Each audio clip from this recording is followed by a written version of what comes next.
President Ferdinand Marcos Jr. of the Philippines assures China that U.S. access to military bases in the country will not be utilized for offensive actions.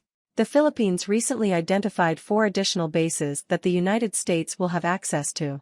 The arrangement between the Philippines and the U.S. aims to enhance the country's defense capabilities, according to President Marcos Jr. China's foreign ministry expressed concerns about increased U.S. military presence in the Philippines, stating that it could escalate tensions in the region. President Marcos Jr. acknowledges that China's reaction was expected and emphasizes that the bases will not be used for offensive purposes. The Philippines will only utilize the bases to seek assistance when necessary and has no intention of initiating conflicts. The recent identification of 4 new bases for U.S. access brings the total number under the Enhanced Defense Cooperation Agreement, EDCA, to nearly double its previous count.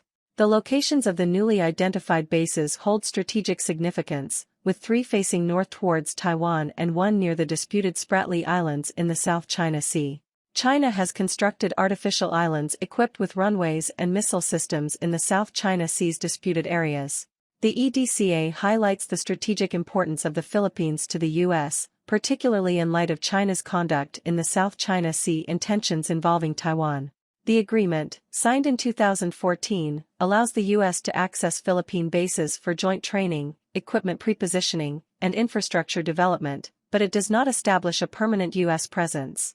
President Marcos Jr.'s comments coincided with China's completion of 3 days of military exercises around Taiwan, during which it simulated the isolation of the self-ruled island. China initiated the military exercises in response to Taiwan President Tsai Ing-wen's meeting with U.S. House Speaker Kevin McCarthy, an encounter that China had warned against. The Philippines and the U.S. are preparing for their largest-ever joint military exercises, featuring live-fire exercises at sea for the first time. The joint military exercises aim to strengthen the defense capabilities of both the Philippines and the U.S. The developments surrounding the Philippines-U.S. military cooperation are occurring amidst regional concerns and tensions in the Asia-Pacific region. The Philippines seeks to balance its relationships with both the U.S. and China while prioritizing its own national interests and security. The outcome of the joint military exercises and the ongoing dynamics between the Philippines, the U.S., and China will shape the regional security landscape in the Asia-Pacific. Remember to subscribe.